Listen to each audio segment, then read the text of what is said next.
Bismillahirrahmanirrahim. Assalamualaikum warahmatullahi wabarakatuh. Perkenalkan, nama saya Andulfa Febrianti dengan NIM 70200119009.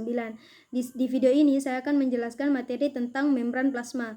Membran plasma adalah sebuah barrier atau penghalang yang memisahkan antara daerah ekstraseluler dan daerah intraseluler. Membran plasma disebut juga sebagai sebuah struktur yang semi permeable atau selektif permeable, artinya adalah dapat ditembus oleh beberapa jenis zat tertentu. Kemudian konsep membran plasma. Buku Tertera menyebutkan bahwa plasma membran itu seperti sebuah lautan lipid yang di dalamnya terdapat beberapa jenis protein. Terdapat pula protein yang termasuk dalam membran plasma. Teori yang menggambarkan lipid sebagai lautan dan protein sebagai perahu itu dinamakan fluid mosaic model. Kemudian komponen struktur membran plasma.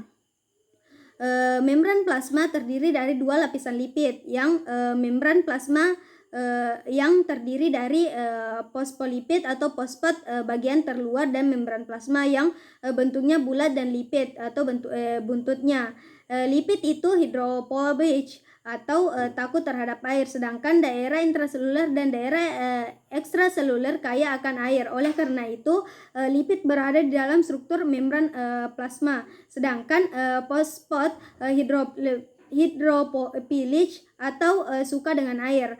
Makanya bagian fosfat berada di bagian luar membran plasma karena ia senang berkontak langsung dengan cairan pada ekstraseluler dan intraseluler. Fosfolipid bersifat amfibatik atau dua kutub, di mana bagian fosfat itu polar dan bagian lipid itu nonpolar.